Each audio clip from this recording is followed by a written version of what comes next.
అందరికీ నమస్కారం. నేను మీ వెంకట్ని. ఒక వ్యక్తి బ్రతుకున్నప్పుడు కన్నా తను మన ముందు లేనప్పుడు మాత్రమే తన గొప్పతనం తెలుస్తుంది. మరలా మరలా ఆ వ్యక్తిని ఎప్పుడూ గుర్తు చేస్తుంటుంది, మన ముందు ఉండేలా చేస్తుంది. అలాంటిదే ఈ జ్ఞాపకం. అది 1941 సంవత్సరం, మంత్రివారిపాలెం గ్రామం, గుంటూరు జిల్లా. ఆ గ్రామంలో ఎల్లావల వెంకయ్య మరియు వీరమ్మ దంపతులు. వీరిది వ్యవసాయ కుటుంబం. 1941 సంవత్సరం నాటికి వీరి సంతానం 6 ఆడపిల్లలు. పిల్లలతో ఎంతో ఆనందంగా ఉండే కుటుంబం. వీరి భర్త వెంకయ్యకు ఆడపిల్లలంటే ఎంతో అభిమానం. అదే సంవత్సరం మరలా వీరికి 7వ సంతానంగా ఆడపిల్ల పుట్టింది. వీరమ్మ అదే ఊరు స్కూల్లో ఆయాగా పనిచేస్తుండేది. స్కూలు టైమింగ్స్ ఉదయం 9 గంటల నుంచి సాయంత్రం 4:30 వరకు. పిల్లలకు తన భర్తకు మంచి చెడు చూసుకుంటూ వారికి అందుబాటులో ఉంటూ స్కూల్లో పనిచేసేది వీరమ్మ. 7వ సంతానం కూడా ఆడపిల్ల పుట్టేసరికి పోషణ మరి కాస్త భారం కాగలదని భావించింది ఆ తల్లి. ఓ రోజు ఆమె దగ్గరి బంధువుల పెళ్లికి వెళ్తుంది. ఆ ఊరు కావూరు. అక్కడ వారి దగ్గరి బంధువు ఒక జంట కలుస్తారు. వారికి పెళ్ళయి 5 ఏళ్ళు అయ్యిందని, వారికి సంతానం కలగట్లేదని, మీరు ఏమీ అనుకోనంటే మీ ఆడపిల్లల్లో ఒక పాపను మాకిస్తే మా ఇంటి దీపంలా చూసుకుంటాం అని బతిలాడతారు. వారు చాలా ఆస్తిపరులు. తన బిడ్డ సుఖపడుతుంది, తన జీవితం బాగుంటుందనుకొని మారు మాట్లాడకుండా తన సంకలో ఉన్న 3 నెలల పాపను వారికిచ్చేస్తుంది. కానీ తల్లి మనసు ఎంతో నొచ్చుకుంటుంది.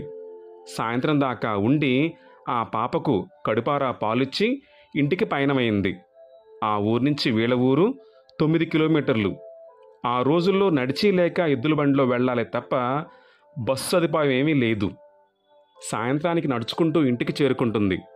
ఇంట్లో మిగిలిన ఆడపిల్లలు అన్ని పనులు చేస్తుంటారు. అమ్మ రాగానే ఎంతో ఆనందంతో ఎదురెళ్ళి, ఎలా జరిగింది కార్యక్రమం, అంతా బాగా జరిగిందా అని తెలుసుకొని, అమ్మ చెల్లెక్కడా అని అడుగుతారు. తల్లి మనసు ఎంతో చిన్నబోతుంది.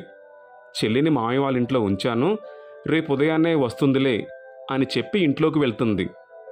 ఆ సమయంలో భర్త కోసం చూస్తుంది. సమయానికి ఇంట్లో లేడు. వస్తే ఏమంటాడన్న భయంతో ఉంది. వెంకయ్య మరి కాసేపటికి ఇంటికి వచ్చిన తరువాత చిన్న పాప ఏడుపు ఎక్కడా వినిపించడం లేదు. భయంతో తన భార్యను పిలిచి, అమ్మాయి ఎక్కడా, ఏడుపు వినిపించడం లేదు అని అడుగుతారు. వీరమ్మ భయంతో జరిగిన కథంతా కూడా భర్తతో చెబుతుంది. ఒక్కసారిగా కోపంతో లేచిన వెంకయ్య తన చేతిలో ఉన్న కర్రతో బాగా కొడతాడు. వాళ్ళ మిగిలిన పిల్లలు అడ్డు వచ్చి ఆపుతారు. నా కూతురు నాకు ఎప్పటికీ భారం కాదు, నాతోనే ఉంటుంది. పసిపిల్ల తల్లి లేకుండా ఎలా ఉంటుందో ఏమో, ఎలా పాలు తాగుతుందో ఏమో అని బాధపడుతుంటాడు. నా పాపను నాకు తీసుకొనిరా అని గట్టిగా అరవటంతో స్పృహలోకి వచ్చిన వీరమ్మ, ఇచ్చిన పాపను వెనకకు తీసుకోవడం ఏమంత మంచి పని? వాళ్ళు మనకంటే కలిగిన వాళ్ళు. మన పాపను మనకంటే బాగా చూసుకోగలరు. మన పాప జీవితం అన్నా బాగుంటుంది, కడుపు నిండా తింటుంది. ఇంతమంది పిల్లలలో మనం ఏమీ బాగా చూసుకోగలం?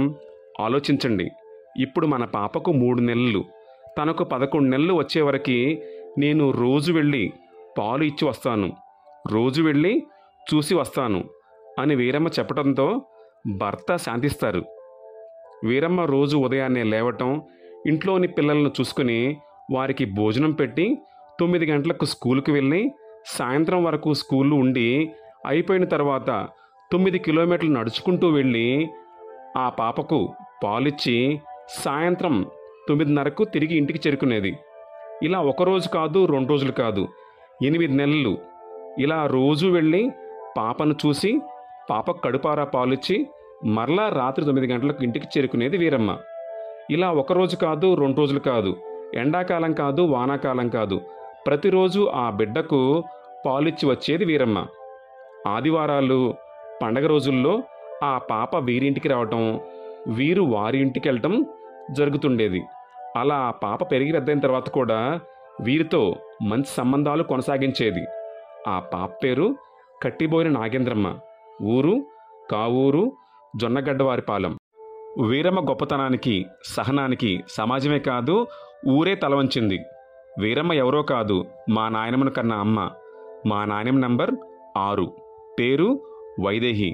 ఇంతటి గొప్ప హృదయం ఉన్న ఆమె మాకు మా కుటుంబానికి దైవ సమానం. ఈ కథ జరిగి ఇప్పటికీ 90 ఏళ్ళు పూర్తయినా కూడా విన్నప్పుడు మనసులో ఆమె మీద ఉన్న అభిమానం రెట్టింపవుతుంది.